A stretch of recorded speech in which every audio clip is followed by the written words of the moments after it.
atributos de Dios es la soberanía de Dios. La soberanía de Dios nos da a conocer que Dios tiene el control total. O sea, nada se escapa de las manos de Dios, nada. La Biblia, relata constantemente cómo Dios dice también que ni un pajarillo se vende si no es la voluntad de Dios. Cuanto más vosotros, dice, allá en el libro de Mateo, vosotros valéis más que estos pajaritos. Pero mire, para nosotros pueden pasar muchas cosas por desapercibido, cosas sencillas que no vemos. Incluso ahí también en Mateo capítulo 10, me parece ser que también dice, ahí en Mateo tengo la cita, dice, Mateo 10 versículo 29 y 30, dice, vuestro cabello están todos contados.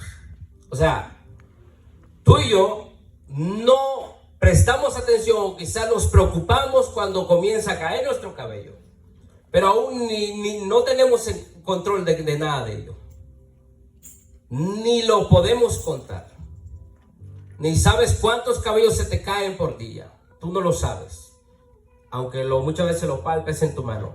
Pero Dios dice ahí en Mateo 10:30 que Él tiene control de eso y sabe cuántos cabellos tú tienes, y que ni uno cae tampoco sin la voluntad de Dios. Tanto es la grandeza de Dios que cuando tú miras al cielo, ves las estrellas, son millares de estrellas. Cuando Dios le dice a Abraham, mira las estrellas del cielo y cuéntalas. Abraham dijo, bueno, esto es demasiado, como yo voy a contar las estrellas del cielo. Mira las estrellas del cielo y cuenta, así será tu descendencia. Entonces me imagino, que nosotros, Señor, el Señor está mostrando algo, la incapacidad del hombre y la grandeza de Él, porque Dios dice que no conoce, hizo cada estrella, la colocó en su lugar exacto y las llamó por nombre. Cada estrella para Dios tiene su nombre, tiene su trabajo, y Dios las llama por su nombre. Tal es la grandeza de nuestro Dios, el conocimiento de nuestro Dios, la soberanía de Dios. Entonces, cuando hablamos del control total de Dios, significa que Dios tiene control de todas las cosas. Aunque a nosotros se nos olvide, Dios no se olvida de cada uno de nosotros.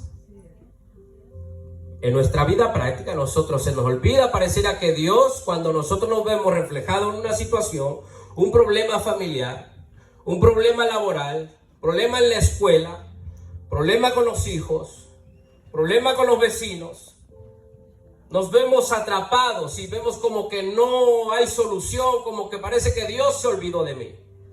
No, ahí está Dios. A nosotros se nos olvida, pero Dios no.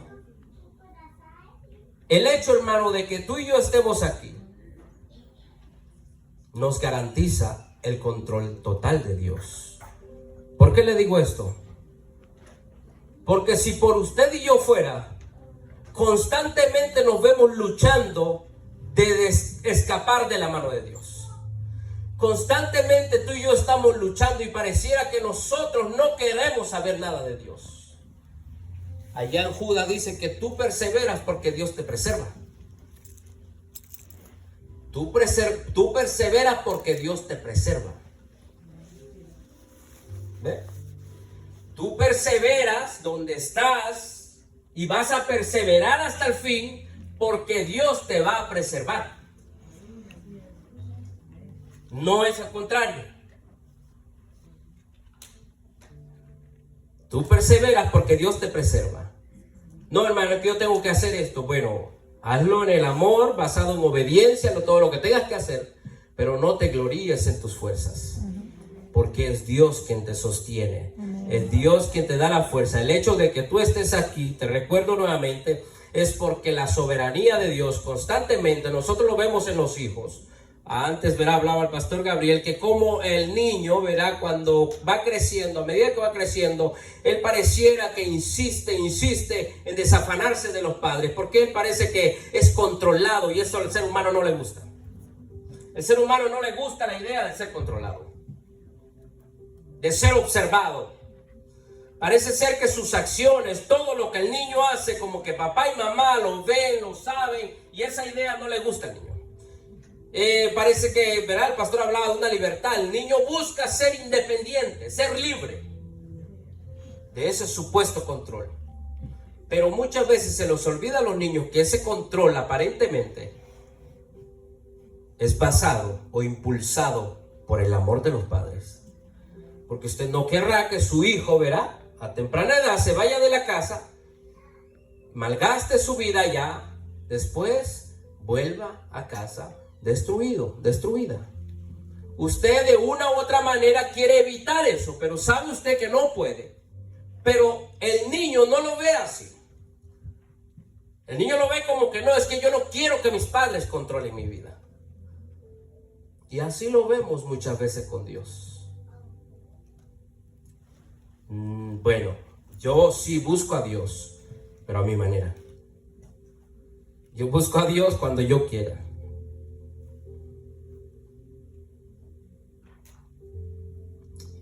Entonces, hermano, hoy es un buen momento, ¿verdad?, para reflexionar todo lo que Dios ha hecho en este año.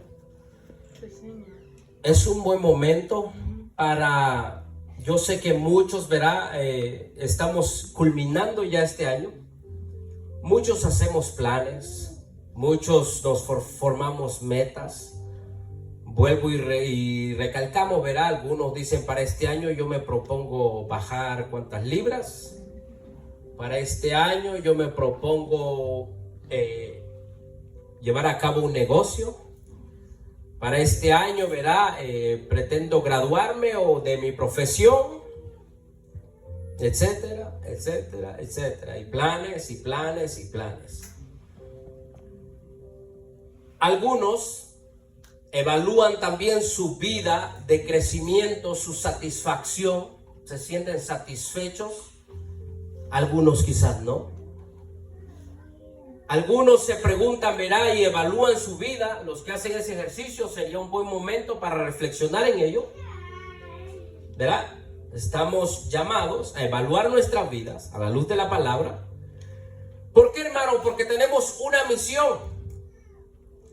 Y nuestros propósitos son celestiales, no terrenales. Es verdad que estamos aquí en la tierra. Es verdad que nos vemos involucrados en aspectos terrenales. De una de ellas, verá, estamos atrapados en el materialismo. Estamos llamados a siempre, dice el Señor, no pongas la mira en las cosas terrenales, sino ponlas en las celestiales, en las del reino, verá. No hagas tesoro donde el orín y la polilla corrompen. No hagas tesoro ahí. Constantemente el Señor, verá, el reino de los cielos es semejante, una figura terrenal, pero pone la celestial también. Porque el llamado primordial de cada creyente es a tener comunión con Dios, con su Creador. Y a medida que incrementa esa comunión con Dios, a medida que se acerca con Dios, a medida que tiene ese contacto, esa búsqueda constante con Dios, puede así comprender cuál es la voluntad de Dios. Nosotros vemos, y cuando Dios les dice, verá, ¿por qué les digo esto, hermano? Volviendo otra vez. A veces nosotros hacemos un recuento de nuestra vida durante el año y decimos, verá, este año quisiera llevar a cabo nuevamente esto que hice, quisiera cambiar de método, volver a emprender esto, y está bien, hermano. Hay que hacer planes, pero muchas veces creemos que por lo que hemos alcanzado terrenalmente significa que estamos bien. A veces creemos, verá, evaluamos eso. Wow, cuánto he crecido, cuánto he alcanzado, hasta dónde Dios me trajo.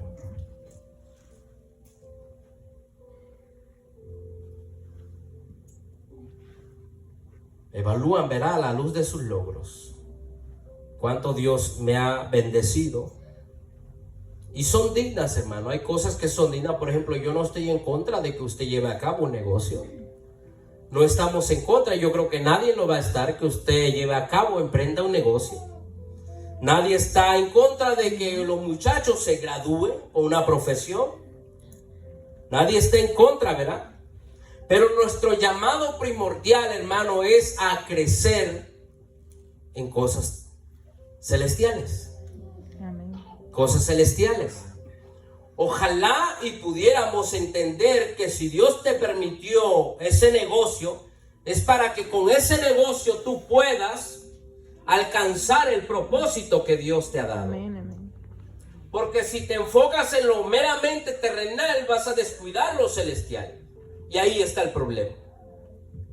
Te enfocaste, invertiste, dedicaste tiempo, te consumió de tal manera que te diste cuenta y dices, wow, hasta aquí Dios me ha bendecido. Pero la verdad es que has dejado las cosas de Dios por un lado. Y Dios se los advirtió al pueblo de Israel cuando les dijo, van a entrar a la tierra prometida. Cuando entres a la tierra prometida, que Jehová tu Dios te da hoy, les dice al pueblo de Israel, y seas prosperado en todo, y te vaya bien, les da una advertencia. No te olvides de Jehová tu Dios. Amén. No te olvides de Jehová tu Dios. Porque el hombre es propenso a eso. Olvidarse de Dios. Y uno puede decir, no hermano, pero es que yo tengo a Dios en mi corazón, sí, pero la forma en cómo vas caminando no convence. Yo sé que cada uno en lo personal, verás, tiene un llamado a estar en comunión con Dios. La relación de Dios y el hombre no se limita tampoco a venir a la iglesia. Algunos pueden estar mucho tiempo dentro de una iglesia, mas sin embargo estar lejos de Dios, porque tampoco la vida cristiana tampoco es una religión, es una relación personal con Dios. De nada vale, verá, que vengamos constantemente, estemos involucrados en muchas actividades cuando en lo personal tú no estás, verá, porque Dios dice que lo que hagas en secreto será recompensado en público. Muchas veces nosotros queremos mostrar externamente cosas, pero en la vida interna no hay esa comunión, esa vida de relación, esa relación estrecha con Dios. Entonces tampoco, verán, no puede ser ni lo uno ni lo otro. O sea, yo no estoy diciendo que el venir a la iglesia no es bueno, claro que sí. Pero tampoco estoy de acuerdo que creas que por el hecho de estar todos los días en una iglesia vas a decir que estás bien delante de Dios. Algunos muchas veces se quieren esconder tras la religión, nada más. Pero su vida interna no hay una comunión, una relación con Dios. Algunos, verán, al evaluar su vida, ven que están bien, que Dios les ha bendecido. Y qué bueno, hermano, que Dios les haya bendecido. Nosotros deseamos de todo corazón que Dios bendiga a cada uno, que Dios prospere a cada uno, porque somos hijos de Dios. Amén. Somos hijos de Dios. Un salmista, verá, habló y dijo, Señor, no me des pobreza, porque no sea que maldiga tu nombre, que bendigue. Tampoco me des riqueza, no sea que me olvide de ti. De este hombre, Salomón, un hombre sabio, de lo que pidió: dame sabiduría para gobernar a tu pueblo. Y Dios le dice: por cuanto no me has pedido estas cosas, no me pediste riqueza, no me pediste la cabeza de tus enemigos, pues yo te daré estas cosas. Buscad primeramente ¿qué? El reino de Dios. El reino de Dios y su justicia, y todas estas cosas, ¿verdad?, vendrán por añadidura. Pero parece ser que nosotros vamos tras las añadiduras, ¿verdad? Siempre nos vemos corriendo tras las añadiduras. Y el reino de los cielos, eso espera. No, hermano, es que Dios entiende. Sí, Dios entiende, claro que sí. Pero cuidado contigo. Cuidado contigo, ¿verdad? Hermano, es cierto también que debido a nuestra falta de crecimiento en amor, porque es el llamado primordial de cada cristiano es a tener comunión con Dios. Fuera de Dios, hermano, no podemos hacer nada. Fuera de Dios, el hombre está vacío. Fuera de Dios, el hombre carece de propósitos. Fuera de Dios, el hombre su conducta moral aquí en la tierra, el hombre va a carecer de moralidad. Amén. Fuera de Dios, el hombre no tiene un punto central que le diga qué hacer, qué es lo que es bueno, qué es lo malo. Amén. El hombre allá impío, tú le dices, hermano, fornicación es malo. Oye, pero eso es natural. No, es malo. Eso es natural. Y nunca lo vas a convencer. Porque así lo ve el hombre. Es Dios, por medio de los lentes de su palabra, lo que tú puedes comprender que es malo y que es bueno. El hombre no pone las reglas, el hombre no pone las normas, lo que es bueno, lo que es malo, es Dios quien decide. Amén. Pero el hombre incrédulo sin Dios no sabe estas cosas. Para él usted hace el ridículo. Para él usted es anticuado. Para él hay cosas que usted se abstiene de cosas. Todo me es lícito, mas no todo me conviene. Todo me es lícito, mas yo no me dejaré dominar por ninguna de ellas. Hay cosas que nosotros no hacemos, hermano, no es porque meramente sea pecado en sí. Es porque para usted sí lo es. En cierta ocasión verá alguien que se levantó diciendo, verá, que todas las mujeres que tiraran y quemaran el blower, eso con el que se hacen el cabello. Yo no sé si saben qué es eso, verá, pero que tiraran todo eso porque eso es pecado. Y yo le digo a mi esposa, ni te atrevas a botarlo tú, porque eso costó caro. Es pecado para ella por el tiempo que invierte. El teléfono. Algunos dicen no, que eso es pecado. Esto, hermano, el uso está en usted. Las cosas en sí pueden ser santas, pero usted las puede estropear. Las cosas en sí pueden ser buenas, pero usted las echa a perder. Porque el problema está en el corazón. Amén. El problema está en el corazón. Amén. Amén. Entonces, nuestro llamado es a tener comunión con Dios, porque fuera de Dios no podemos hacer nada. El hombre sin Dios está perdido, está muerto, no entiende las cosas espirituales. El hombre sin Dios no va a encontrar dirección, no va a encontrar iluminación en su camino, no va a encontrar satisfacción en su vida. Todo lo que haga va a ser tanto como lo es perecedero, pero al final de su camino no va a encontrar satisfacción. Siempre va a encontrar un vacío. Siempre va a encontrar todas las cosas que realice carente de sentido. Nunca va, porque el hombre fue llamado a tener comunión con Dios, a estar cerca de Dios, a estar cerca de Dios. Entonces verá ahí la advertencia. Todo lo que hagas cuando estés en la tierra prometida, ya sea que Jehová tu Dios te prosperare y todo te fuera bien, no te olvides de Jehová tu Dios. No te olvides de Jehová tu Dios. Dentro de ese crecimiento espiritual, hermano, comunión con Dios, vivir en santidad, tú sabes que tienes que buscar la santidad personal. Amén. Tienes que buscar el amor, crecer en amor. Tú estás llamado a crecer en amor. Te pregunto, ¿alguna vez te has evaluado? Así como evalúas, verás que has crecido económicamente, profesionalmente, en muchos aspectos de tu vida has crecido. Te pregunto, ¿qué tanto has crecido en amor? ¿Qué tanto has crecido en santidad? ¿Qué tanto has crecido, hermano, en tu vida espiritual? Muchas veces, y quizás pueda que digas, hermano, es que la iglesia donde yo voy no me ha ayudado.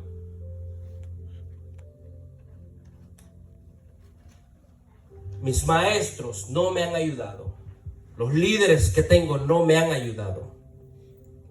Y puede que presentes mil excusas,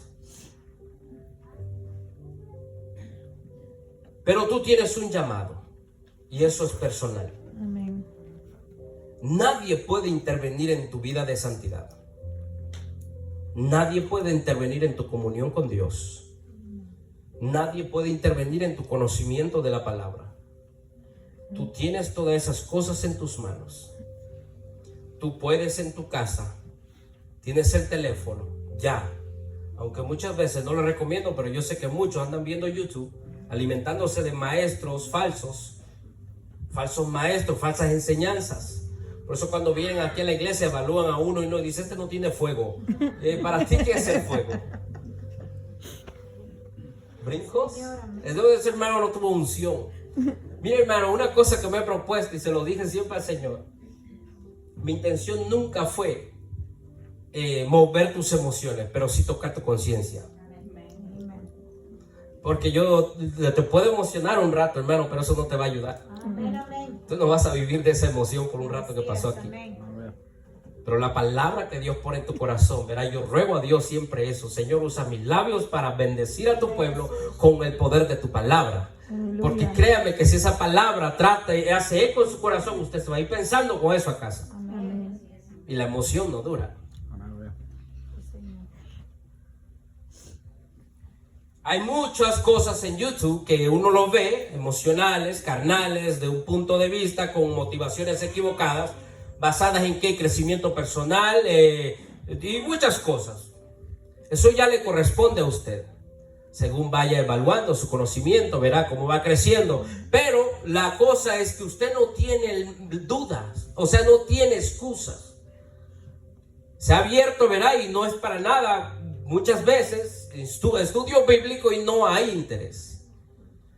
¿Por qué? Porque, bueno, ahí ¿qué podemos hacer? Eso es usted.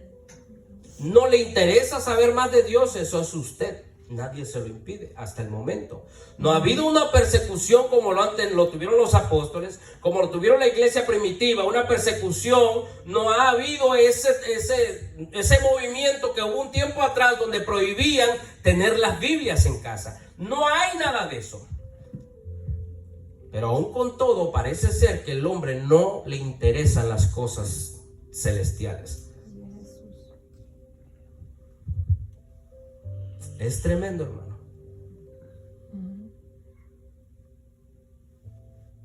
Le pedí a Dios, verá, Señor, recuérdanos nuevamente nuestro llamado. Recuérdanos quiénes somos. Recuérdanos para qué nos llamaste. Hermano, cuando en un trabajo secular, si usted es profesional en algo, ¿usted lo busca por el título que usted tiene profesional? Para que usted ejerza un trabajo en la empresa que le llama.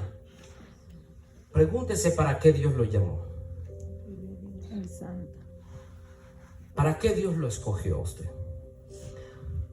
¿Por qué Dios fijó su mirada en usted? ¿Para seguir siendo un profesional de allá? Yo no tengo la menor duda, hermano, que Dios permite que sus hijos crezcan y alcancen alguna profesión aquí en la tierra. Porque eso tampoco se trata, ¿verdad? De que usted que yo no necesito estudiar, no necesito hacer lo otro. No, prepárese. Eso es bueno, ocúpese. Pero mi intención es que eso no apague, no desvíe su propósito primordial. Usted fue llamado, decíamos, verá, a tener comunión con Dios, a crecer en santidad, a crecer en amor, a predicar su palabra de las tinieblas a su luz admirable, para que anunciemos que las virtudes de aquel que nos llamó de las tinieblas a su luz. Usted es un portador. Usted es alguien, un vocero de Dios. Usted es alguien que no solamente con su boca, yo sé que hay que hablar la palabra, pero también su vida es un testimonio. Su vida es un libro abierto donde toda la gente puede ver a Jesucristo. Si usted se propone, verá, parecerse más a Cristo, como dijo Pablo, olvidándome de todo, Filipenses, verá, olvidándome de todo lo que queda de las cosas del pasado, olvidándome de todas ellas, prosigo al blanco que es Cristo. Su mirada estaba en Cristo, siempre en Cristo. Aleluya. Y llegó en cierta ocasión donde Pablo dijo: si no pueden imitar a Cristo, imítenme a mí. Pablo tenía las marcas del evangelio. Pablo estaba cicatrizado por el evangelio, apedreado, azotado. A Pablo había sufrido, Pablo había dado su vida por el evangelio.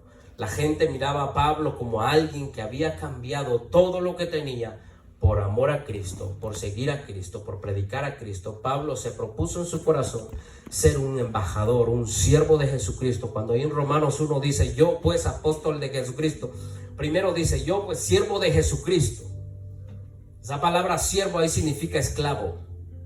Yo esclavo de Jesucristo. Pablo decidió voluntariamente ser un esclavo de Jesucristo. Y un esclavo, hermano, no tiene libertad. Un esclavo no puede decidir a qué hacer. Un esclavo está sujeto a lo que su amo diga. Amén. Así es. Y nosotros, y yo espero, ¿verdad?, que voluntariamente ofrezcamos nuestras vidas a Dios, porque nuestro llamado primordial no es meramente a crecer. Vuelvo y repito, no es que deje las cosas de hacer, las cosas de allá afuera que son necesarias, pero no se olvide de su llamado primordial. Usted fue llamado de la luz, de las tinieblas a la luz, para anunciar las virtudes de Cristo. Amén. Para predicarles a otros. Así como usted se esmera en su trabajo, podamos nosotros esmerarnos por el reino de Dios también. Predicarles a otros. Predicarles a otros. Entonces decíamos, puedes culpar a otros por la falta de tu crecimiento. Puedes culpar a otros porque por los otros, verá, tú te detuviste. Puedes culpar a una situación, hermano, por causa de esto yo me detuve. Pero evalúate. Si es verdad, haz un autoexamen. Evalúate. ¿Cómo has vivido este año? ¿Cuánto has crecido en la palabra? ¿Cuánto has crecido? ¿Cuánto has invertido en el reino de Dios? Porque muchas veces invertimos en muchas cosas, pero no en el reino de Dios. No invertimos en el reino de Dios. La otra verdad es también, hermano, que es posible que la iglesia donde te congregues, pero hablamos aquí localmente, pero lo digo en términos general, puedas encontrar alguna circunstancia que aparentemente te impida crecer. Pero también vemos en la Biblia cómo Dios, en medio de un caos donde la gente se había desviado, levantó a hombres y mujeres para bendición de muchos. En medio de un caos, en medio de un desánimo, en medio de donde el pecado parecía que había entrado entre el pueblo, donde parecía que el pueblo se había contaminado, se había perdido, donde ya parece que no había esperanza, Dios levantaba a un hombre o una mujer para impactar.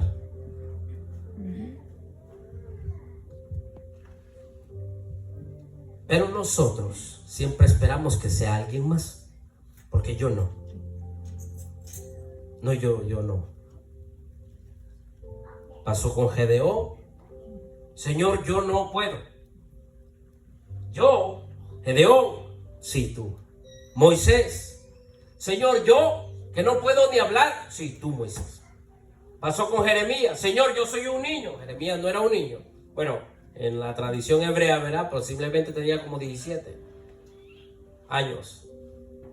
Señor, yo no puedo, soy un niño. No, tú, a ti, Jeremías, te he escogido. Porque el hombre siempre quiere dejárselo a otro y no él. Pero Dios quiere tratar contigo. Dios quiere tratar contigo. No pienses, no, hermano, es que yo creo que aquel es el que está a cargo. Y no, de una u otra manera queremos delegar nuestra responsabilidad, nuestro compromiso a otro. Pero Dios levanta y levantó y sigue haciendo, y lo puede hacer con nosotros, contigo, en medio de un caos, ya sea mundialmente o dentro de las iglesias, donde tú puedes ser el que Dios levante para impactarnos. Amén. ¿Verdad? Gloria a Dios.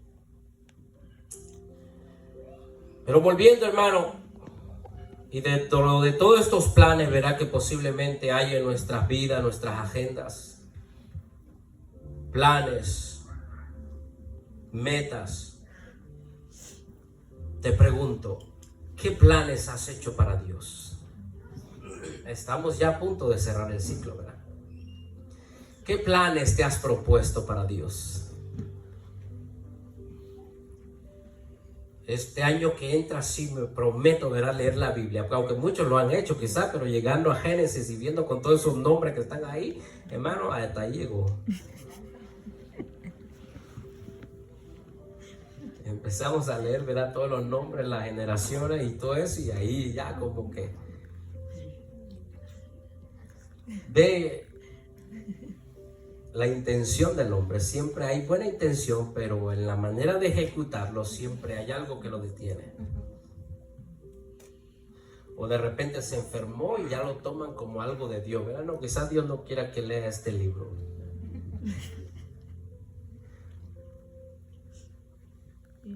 Quiero, verá, sacar tiempo de oración y ayuno. Muy poco, hermano. Muchas veces nos detenemos a pensar en esas cosas. Pero, hermano, detrás de todo esto quisiera traerle un consuelo, ¿verdad? Y no dejarle con este sabor, mal sabor de boca. Y es que tenemos que recordarnos, hermano, que Dios quiere que nosotros crezcamos. Dios quiere que sus hijos se preparen. Dios quiere que usted crezca en amor, en santidad, en conocimiento, y que el día de mañana usted pueda ser un maestro, un predicador, una predicadora, que usted puede ser alguien, ¿verdad?, que no solamente aquí en la iglesia, sino que también allá en su comunidad, dentro de su familia, usted pueda impactar a esa gente, ¿verdad? Porque Dios quiere usarle. Dios ha usado a hombres débiles y frágiles como nosotros para poder llevar una palabra de consuelo a muchos. Dios ha usado siempre, no a grandes hombres. Yo creo que es un error cuando nosotros decimos que los grandes hombres de la Biblia. No, los débiles hombres de la Biblia. Porque fueron débiles también, pero en el nombre del Señor ellos fueron fortalecidos. Porque la gloria siempre va a ser de Dios.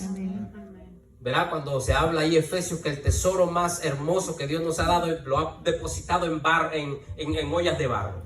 Las ollas de barro somos usted y yo. Y una olla de barro no es tan fuerte, hermano. Si usted lo tira ahí, ¡pum!, se quebró. ¿Verdad? Eso es lo que dice, que el tesoro más grande que Dios ha depositado sobre ollas de barro. Usted y yo somos la bandeja de barro. Por eso cuando también Ezequiel creo que habla, ve la visión y dice que mientras el alfarero hacía la olla de barro, dice que se le quebró. Y lo vuelve otra vez a hacer, pues esa olla de barro sigue siendo el hombre. Pero poderoso, verá, es nuestro Dios, que Él decide depositar el tesoro más grande en el ser humano. Primero es la fe, hablando de la fe. Esa fe que mueve montañas, esa fe que Dios ha depositado en ti, que creas a Dios aún por medio por encima de las cosas que tú ves, tú sigues aferrado y creyéndole a Dios que Dios te va a llevar hasta el final. Esa es tu fe. Pero también Dios nos ha dado su espíritu. Y su espíritu no es de cobardía, ¿verdad? Amor, poder y dominio propio. Espíritu de amor, poder y dominio propio. Y no poder, hermano, como para que pongas mano y... No.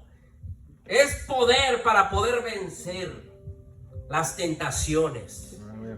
Las situaciones de este mundo que muchas veces se tornan imposibles de pasarlas.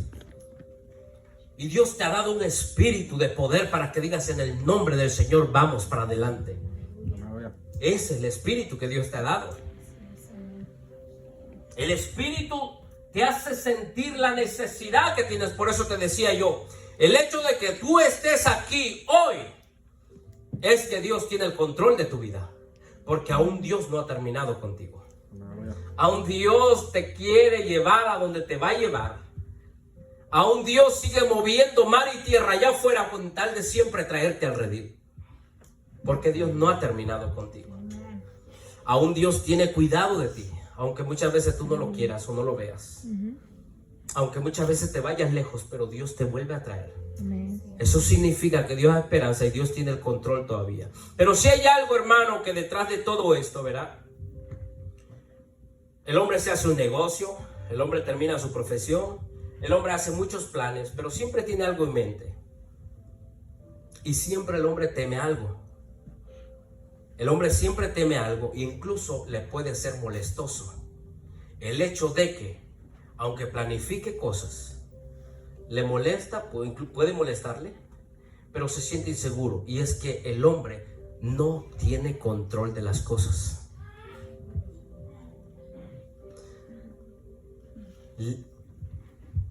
Es el saber, el hecho de saber que tú no controlas las cosas, las circunstancias, los tiempos, la economía, la política. Eso para ti ya es una barrera. Eso para ti ya te trae inseguridad o incluso te puede molestar. Porque si hay algo que nos gusta hacer, tener es las cosas bajo control.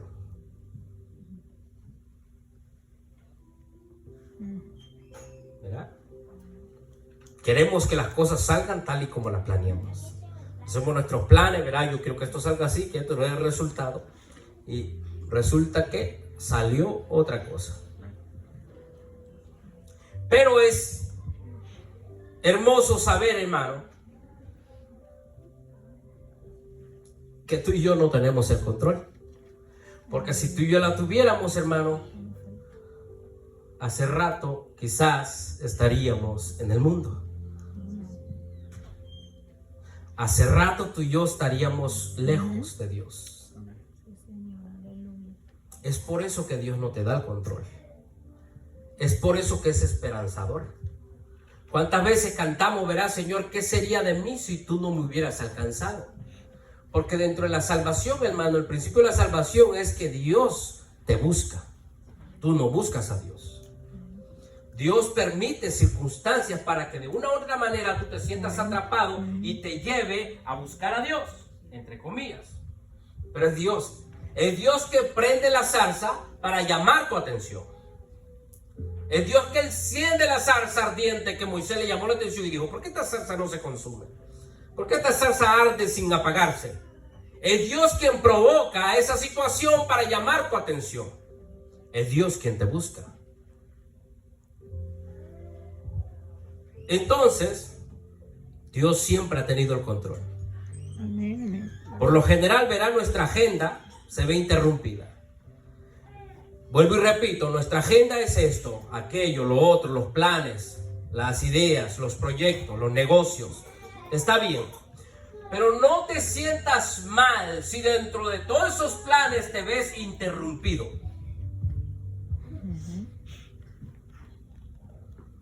Nosotros hace mucho tiempo teníamos planes, muchos planes, sueños, metas, y se nos fue interrumpido. Las circunstancias, bueno, muchas, pero en el camino Dios va mostrando cosas que Dios sabía que lo mejor, y no es que sabía, es que lo sabe desde un principio, que lo mejor es lo que Dios siempre va a hacer, aunque a ti no te guste. Amén. Porque si Dios te deja que lo hagas a tu manera, lo vas a dañar. Así es. No va a haber bendición. No va a haber un futuro bueno, no va a haber. Entonces Dios hace cosas que tú no las vas a entender. No las vas a entender. Pero bueno es Dios que en su amor, porque esa es la cosa, y eso es lo que quisiera decirle en esta hora, ¿verdad? Para el cristiano, hermano, para el cristiano, el hecho de que Dios tiene el control, oiga bien, el hecho de que Dios tenga el control para el cristiano no lo ve como una anulación de su voluntad. Porque el no cristiano, oiga, mire, el no cristiano, la idea de que Dios tiene el control es aterrador para el no cristiano. La idea de que Dios tiene el control para el no cristiano es aterrador. Pero, dice aquí,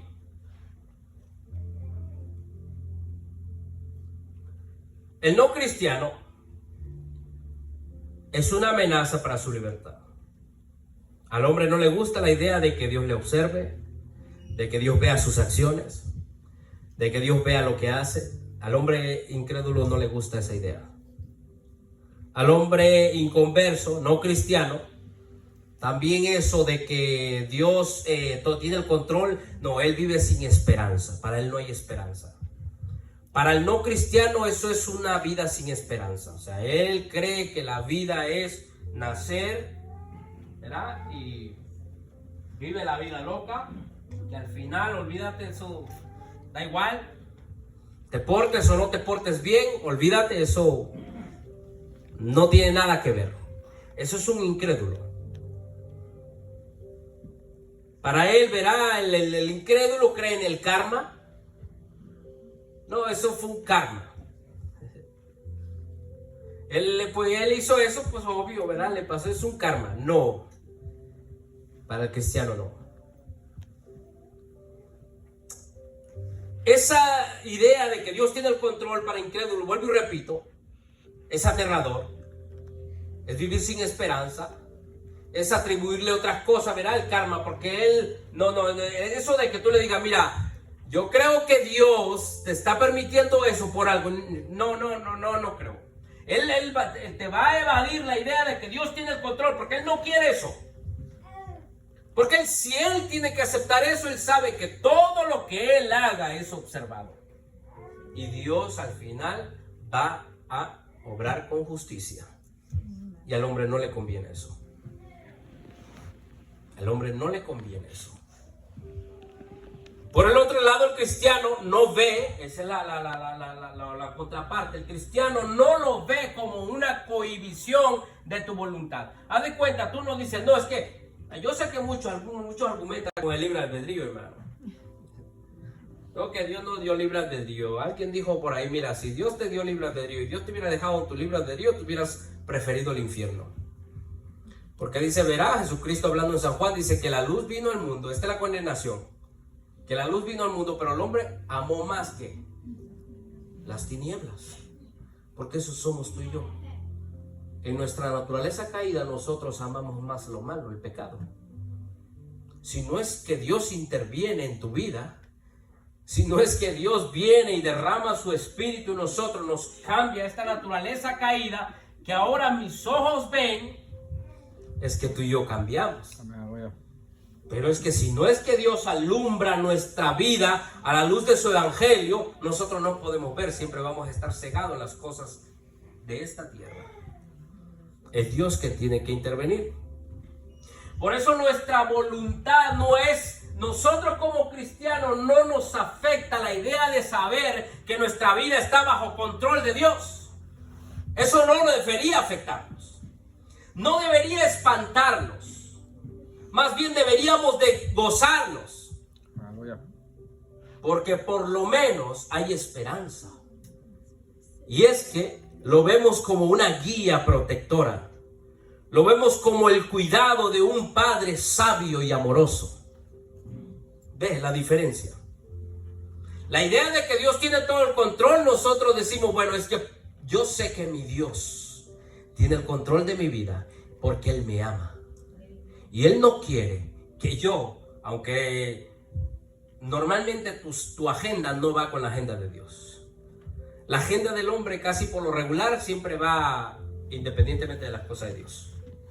Tú vas haciendo por allá, entonces Dios tiene que interrumpir tu agenda. Porque Dios tiene otra agenda para ti. Y la agenda de Dios es mucho más mejor que la tuya.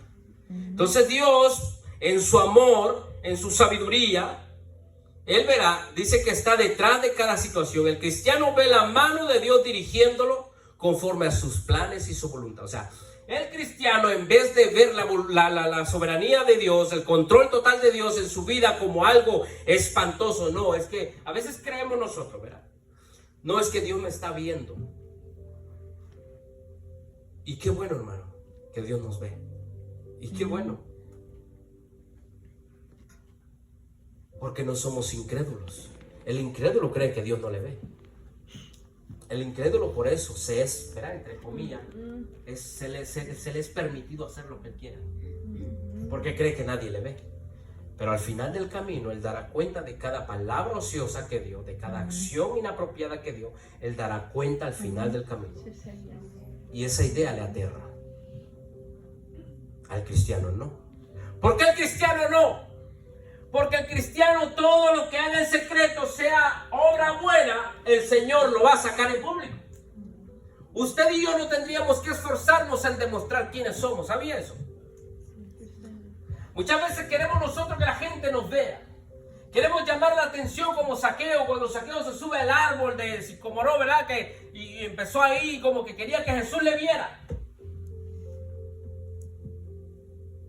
Yo sé que hay gente sinvergüenza, hermano, que no ve la acción buena que tú haces, ¿verdad? Pero déjeselo a Dios. Dios es el que te pone en el lugar apropiado, no la gente. Es Dios. Es Dios. Detrás de cada situación, el cristiano ve la mano de Dios dirigiéndonos conforme a sus planes y voluntad.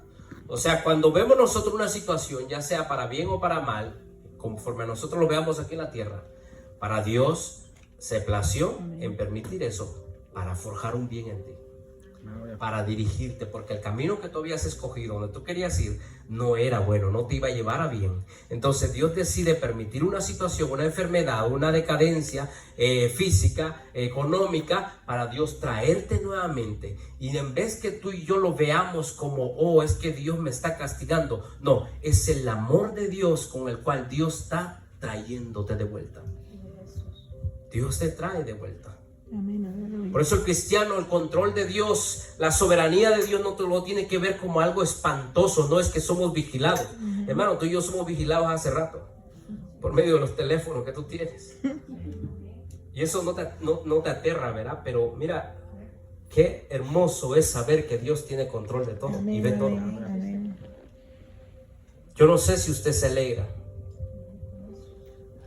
Quisiera terminar con eso, ¿verdad? Y ver su control, verá, sobre dice el hermano que el control de Dios es sobre la creación. Resumiendo todo, dice que Dios controla todo: las estrellas, los planetas, los huracanes, los contratiempos, que para nosotros, verá, oye, el tiempo está como cambiante. Bueno, para Dios eso no le sorprende. Dios tiene el control de todo. Es más, Dios lo diseña así. Dios dice que si hoy va a llover, Dios va a llover, aunque no aparecía en el esto mentirólogo, ¿verdad? ¿Cómo le llaman? No aparece ahí, pero Dios dijo, hoy va a llover, y hoy va a llover, ¿verdad? Entonces, son cosas que Dios, aparentemente tú y yo, ¿verdad? Nosotros podemos hacer una actividad allá afuera hoy en día, ¿verdad, hermano? Vamos a hacer una actividad ya, hay un plan de, ¿verdad? Un car wash o X, y de repente nosotros oramos, Señor, te pedimos que bendigas ese car wash, y de repente llovió. ¿A quién le va a echar la culpa? ¿O con quién se va a enojar usted? ¿Verdad que nos enojamos? Yo creo como que nos faltó fe, ¿verdad? Nos faltó más oración, más ayuno. Hermano, usted tiene que entender que así Dios decidió las cosas. Lo que pasa es que usted y yo no nos ajustamos a los planes que Dios tiene, ese es el problema. Pero Dios es bueno. Porque alguno otro por allá estaba pidiendo que Dios lloviera. Otro ejemplo que yo siempre he puesto. Hay dos partidos, un partido de fútbol, ¿verdad? Están dos iglesias. Una iglesia aquí, otra iglesia aquí. Y de repente están jugando y de repente aquella iglesia se puso a orar, Señor, danos la victoria.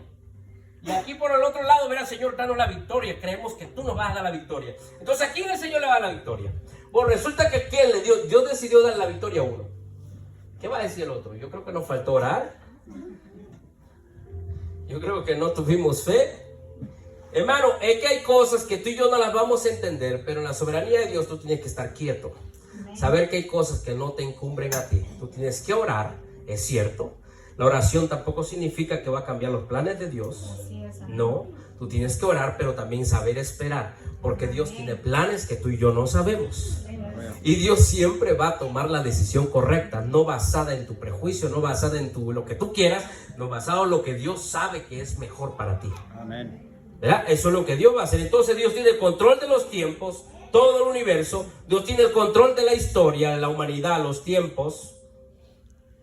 Él pone, el quita reyes, la política. Muchas veces nos espanta a nosotros todo lo que se está moviendo.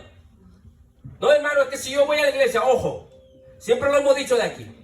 Si usted siente de parte de Dios el Espíritu Santo, porque yo creo que Dios a cada uno lo mueve, el Espíritu Santo a cada uno lo mueve personalmente.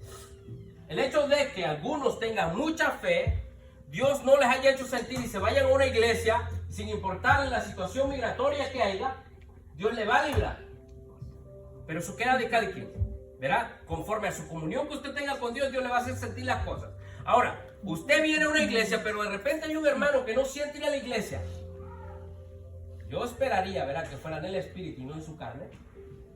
pero que siente no venir a la iglesia porque verá, quizás Dios le está evitando que vaya porque hay un retén por allá, quizás Dios, eso es otra cosa, pero viene el hermano a la iglesia y resulta que del otro, por no entender, verá, la obra del Espíritu Santo, vino a la iglesia y cayó.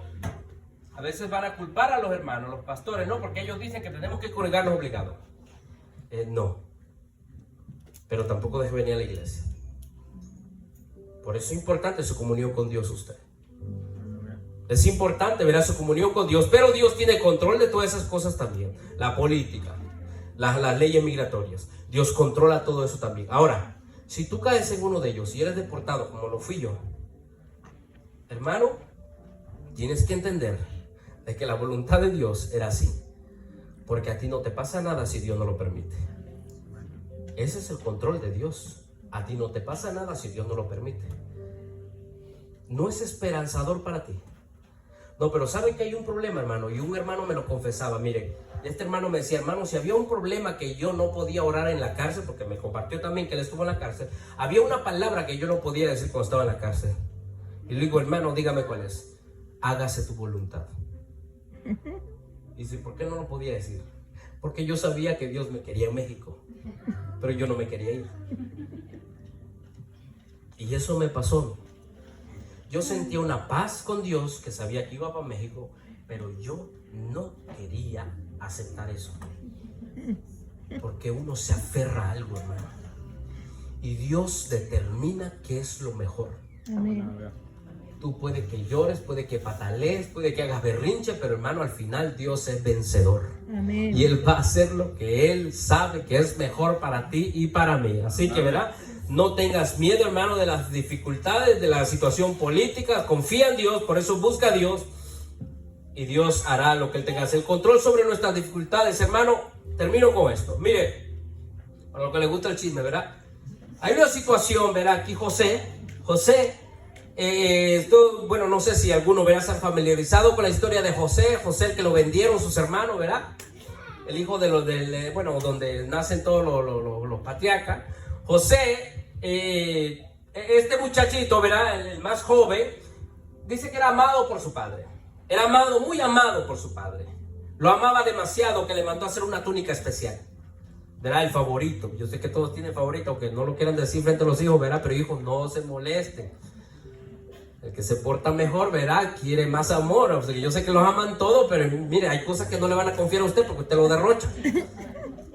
Pero hay uno que si se porta bien, que hace mejor las cosas y pues se va a llevar el crédito, ¿verdad? Pero Dios, este hombre amaba más a José. José, un joven dice que era muy íntegro. Cualquier cosa que miraba mal se lo decía a los padres. Entonces como que a los hermanos no les gustó esa idea. Como que decimos, oye, ¿y de cuándo acá nosotros tenemos a alguien que dé cuenta por nosotros? Porque al hombre no le gusta dar cuenta. ¿De cuándo acá tenemos uno que nos vigile? Y dice, pues este hombre lo tenemos que vender porque es cuando las cosas no se ajustan, hermano, a lo que tú buscas. Pero si dejas que Dios controle tu vida, tú no te vas a preocupar por otras cosas. Pero estos hombres resulta que con José no cuadraba en su grupito, porque esto era sinvergüenza y José era como que un poco más rescatado, ¿verdad? Este hombre le daba razón al padre. Oye, mira, mis hermanos hicieron esto. Mis hermanos no se portaron bien. Y entonces dice, vamos a venderlo para salir del problema, ¿verdad? Bueno, resulta que lo venden. Hermano, cuando este hombre lo vende, ¿verdad? Dice que lo metieron, ¿verdad? Lo venden, lo meten en una cosa. El hombre como que lo querían matar, lo querían desaparecer. Le metieron al padre, le dijeron, mira, una fiera se lo comió y bueno, y todo eso. Ahora, este hombre, José, llega a Egipto. Allá en Egipto le levantan una calumnia. ¿Verdad? Que se quiso meter con una mujer. Este hombre es llevado a la cárcel. En la cárcel pasa 3 años. En la cárcel. Si no es que más. Injustamente. El hombre no está haciendo nada malo, pero está pagando injustamente. Cuando de repente en la cárcel, ¿verdad? Pues sucede lo que sucede. Tiene un sueño ahí. 2 de los personajes más importantes, que eran gente personal del rey, gente importante, tienen el sueño. Bueno, este hombre les da la revelación, pues sale. Pero todo lo que pasó, hermano, fue inicial y culpa de los hermanos. Fueron los hermanos que comenzaron toda esta travesía de José. con venderlo. José tuvo la oportunidad para amargarse la vida, para agarrársela con sus hermanos. José tuvo la oportunidad para culpar a cada uno de ellos por su tragedia. Pero quisiera rápidamente, y termino con esto, leerles ahí en Génesis. Génesis capítulo 45, 8.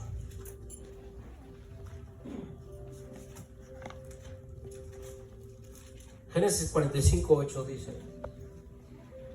No, por ahí está.